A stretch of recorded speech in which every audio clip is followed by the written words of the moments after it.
안녕하십니까. 이성수의 증시 토크입니다. 자, 이번 주에 주식시장이 크게 흔들렸던 여러 가지 이유가 있겠지만, 자, 그 근본적인 이유 중에 하나는 미국의 장기금리가 속등하면서 주식시장에 부담을 주었기 때문입니다.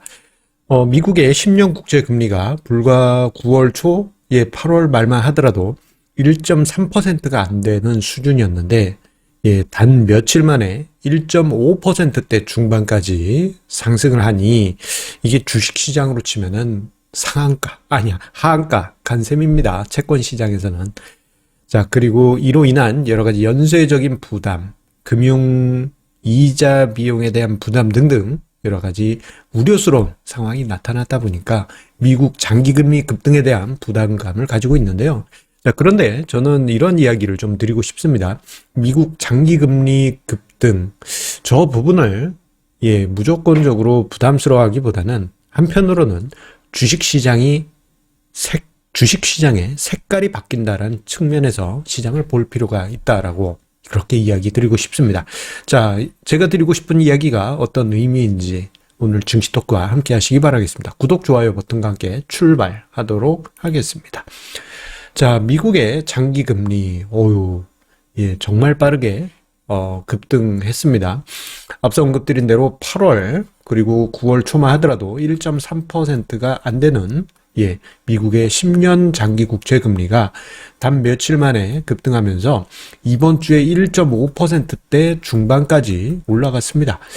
자, 이게 단 며칠 만에, 대략 한 20bp, 그러니까 0.2%포인트 이상, 상승했다 보니, 이게 장기금리는 금리가 조금 상승해도, 장기 국채 가격은 폭락하게 됩니다. 자, 이러면서 금융시장에 대한 여러 가지 부담이 발생했고요.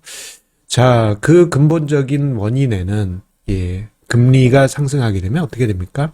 장기 대출이라고 할 수 있는 모기지 금리의 상승도 있고, 기업들은 장기 자금을 차입해야 되는데 그로 인한 회사채 금리 상승이 발생하게 되고, 미국 같은 경우 보게 되면 재정 정책 펼치려면 국채 발행해야 되죠. 국채 금리도 상승하게 되니 이로 인한 여러 가지 금리 부담, 그 금리 부담으로 인해서 발생될 불확실한 금융시장의 불안정, 이런 부분이 쌓이면서 금융시장, 특히 주식시장에 부정적인 영향을 미쳤던 것입니다. 자, 그런데 저러한 장기금리 상승은요, 한편으로는 주식시장의 색깔을 바꾸게 됩니다.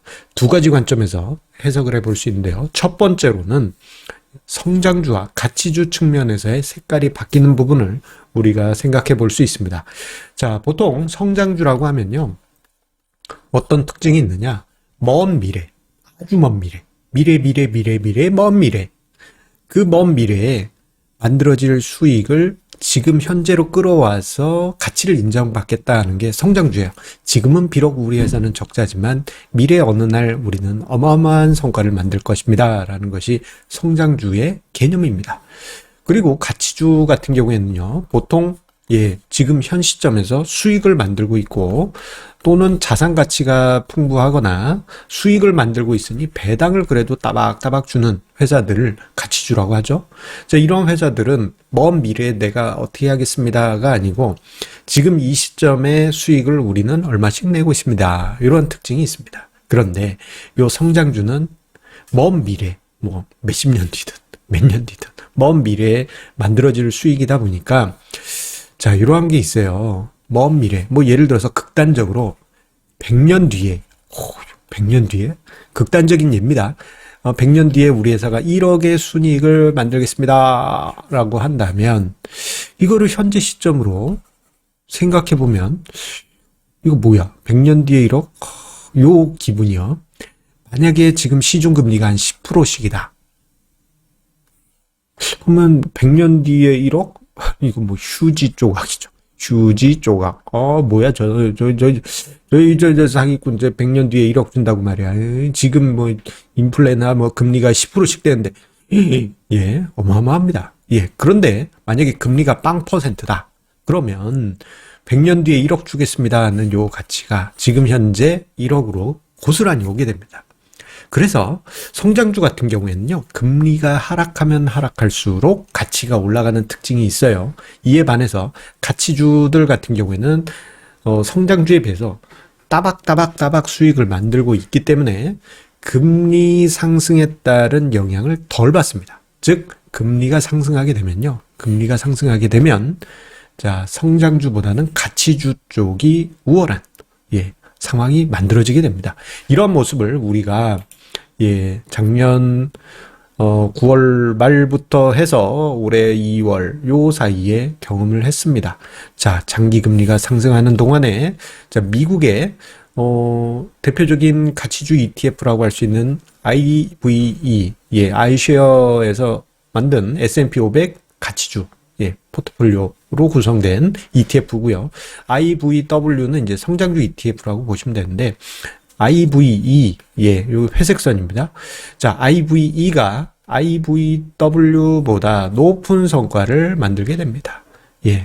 이런 장기적인 성과를 만들게 되는 것이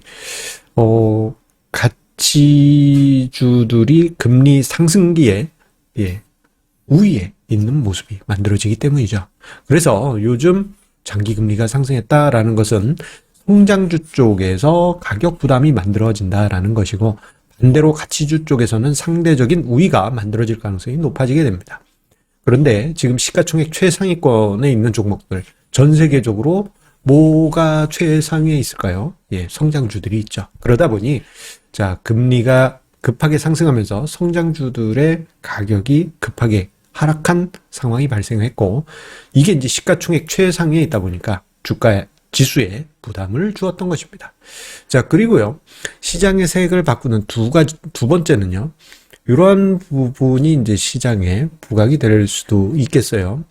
자, 장기 금리가 지금 불과 얼마 전까지만 해도 1.3%였습니다. 자, 그러다 보니 어떤 문제가 발생하느냐? 자, 전 세계 글로벌 경제에서, 글로벌 금융 시스템에서 정말 두려워하는 둠스데이, D-Day가 보통 한 10년에 한 번씩 찾아온다고 하죠. 자, 보통 한 10년에 한 번씩입니다. 뭐 정확한 건 아니에요. 12년이기도 하고 또는 뭐 7, 8년일 수도 있는데 보통 한 10년 정도 됩니다. 그런데요, 이 둠스데이가 오기 직전에 무슨 일이 발생하느냐? 장단기 금리차, 장기 금리와 단기 금리에 장단기 금리 차가 역전되는 상황이 발생해요. 이번에 코로나 팬데믹이 있기 전에도 장단기 금리 차가 미국에서 자, 뭐 테이퍼링, 기준금리 인상하는 가운데 2019년 여름에 뽕 하고 순간적으로 역전이 되었습니다. 그 이후에 이건 이제 일종의 시한폭탄의 버튼과도 같아요. 그래서 탁 눌려지고 빠르면은 몇 달 뒤에 터지기도 하고요. 2000년대 중반 같은 경우에는 눌려주고 한 2년 정도 있다가 터졌습니다. 자, 이번에 2019년에 눌린 이후에는 대략 한 반년 만에 코로나 팬데믹으로 터졌었죠. 자, 그런데요, 이번에 2010년대 같은 경우에는 장단기 금리 차가 한 2%대 중반에서부터 이렇게 쭉 내려왔는데, 자, 지금 현재 뭐 테이퍼링 곧 하네, 뭐 금리 내년 정도에 올리네, 뭐 이런 이야기 있지 않습니까? 그런데 지금 시점부터 만약에 그 과정이 들어간다 그러면 1%대 중반도 안 되는 위치에서 이제 장단기 금리 차가 이렇게 요롱요롱요롱 하게 됩니다. 그러면 자, 2010년대는 그래도 저 높은 데서 요롱요롱 내려왔는데 지금은 그곳의 대략 절반 정도 안 되는 위치에서부터 요롱요롱 내려오게 돼요. 그러면 생각보다 빠른 시간 내에 10년 주기도 아니고 생각보다 빠른 시간 내에 트리거를 누르고 뻥 하고 터질 수가 있습니다.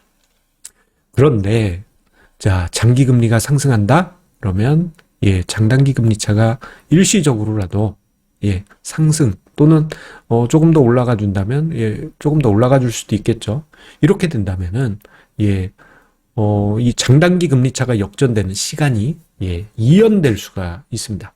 지금 같은 경우 보게 되면은 테이퍼링의 말미 또는 금리 인상 초반, 요때 이제 역전될 가능성이 높은 현재 장기 금리 그리고 장단기 금리 차 위치인데, 만약에 장기금리가 올라가게 되면 조금 더 역전 시기가 이연되면서 우리가 마음을 조금 놓을 수 있는 시간이 조금 더 여유가 생길 수 있는 것이죠. 자, 이러한 두 가지 관점, 우리가 장기금리의 상승을 부정적으로 보기보다는 조금은 색깔이 다른 이러한 관점에서 볼 수가 있는 것입니다. 자, 대신 장기금리가 상승하게 되면요. 목이 메입니다. 장기금리가 상승하게 되면 취약한 고리에서 문제가 발생하는 건 사실이에요. 그 우려감 때문에 시장이 꿀렁꿀렁 크게 변동이 생긴 거거든요. 장기금리가 상승하면 취약국가 또는 취약 기업들, 재무구조가 안 좋은 국가들이나 재무구조가 안 좋은 기업들을 중심으로 해서 리스크가 증가하게 되고, 새로운 용어들 등장하겠죠. 예전에는 남유럽 위기, 이런 말들이 있었는데, 새로운, 예상치도 않았던, 터키 위기가 터질 수도 있고, 그리스가 또 빚 못 갚아요 하면서 헤어컷 한 해 만에, 이런 이야기들이 등장할 수가 있습니다. 배째라 국가들이 늘어난다는 이야기입니다. 그러면 그때마다 시장이 꿀렁꿀렁 하면서 난리 날 수 있겠죠. 그리고 좀 큰 기업들이 부도 났네, 회계 부정이 일어났네, 이러한 일들이 장기금리가 상승하는 과정에서 여러 가지 재무 리스크가 발생하면서 꼭 문제가 터지게 되고, 이런 일이 발생하게 되면 시장은 긴장을 하게 되죠. 이럴 때마다 시장은 거친 급등락이 발생할 수 있습니다. 물론 이 과정이 시장이 폭락한다는 이야기는 절대 아닙니다. 상승장이 있다 하더라도 그 이전, 그러니까 장기금리가 하락세에 있을 때는 스무스하게 상승장이 있었겠지만, 자, 같은 상승률을 기록한다 하더라도 장기금리가 상승하는 추세에서는 이런 식의 와, 이거 뭐야? 이거 하락한 거야? 상승한 거야? 이런 식의 거친 급등락이 발생할 수도 있는 것입니다. 대신, 우리가 정말 두려워해야 할 대폭락장을 알리는 둠스데이, 그 D-Day는 조금 뒤로 미루어질 수 있다는데, 좀 위안을 삼아 볼 수가 있습니다. 저는 시장을 대할 때, 소소한, 단기 조정장, 중급 하락장, 단기 조정장은 한 10% 빠지는 거고요. 중급 하락장은 주가 지수 기준 한 20% 빠지는 거예요. 이런 것보다는, 이거 그렇게 크게 걱정하지 않습니다. 가장 걱정하는 건 대폭락장입니다. 대폭락장. 요것만 피해도 우리가, 좀 대박이죠. 2008년 금융위기 그 중간에서라도 빠져나온다면 얼마나 다행입니까. 자, 그 대폭락자이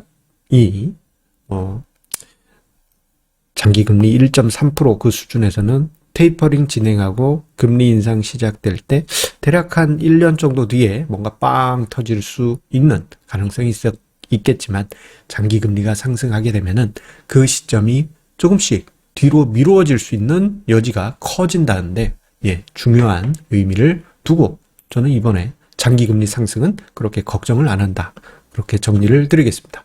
자, 한번 정리를 쭉 해보도록 할게요. 괜히 길게 이야기 드렸는데 간단히 정리를 드리겠습니다. 첫 번째, 장기금리 상승은 단기 증시에 부담은 될 수 있지만, 첫째, 성장주에서 가치주로 상대적 우위를 역전시키는 그러한 과정으로 들어가게 된다라는 점을 이야기를 드리고 싶고요. 그리고 두 번째로는 장단기 스프레드 역전 시점을 이연시킬 수 있고요. 세 번째, 이건 이제 시장 특징 측면에서 개별 기업이나 취약국의 부도 리스크가 증가할 수 있기 때문에 시장이 거칠게 상승하더라도 거칠게 상승할 수 있다는 점. 지금 몇 년 동안처럼 미국 증시가 이렇게 스무스하게 부드럽게 상승하는 게 아니고 이런 식으로 급하게 급등했다, 폭락했다, 급등했다, 폭락했다, 이러한 일들이 반복이 될 수 있습니다. 이러한 과정 마음속으로 각오를 하신다면요, 현명하게 여러분들 투자를 이어가실 수 있으리라 생각이 됩니다. 자, 이것이 바로 주식시장의 색깔이 바뀌었다, 라는 것입니다. 자, 오늘 증시 토크 함께 해주셔서 감사드립니다. 자, 오늘 9월 마지막 거래일입니다. 3분기 결산, 아이고, 벌써 끝났네요. 예, 잘 하시고요. 4분기의 시작인 내일 힘차게 인사드리도록 하겠습니다. 감사합니다.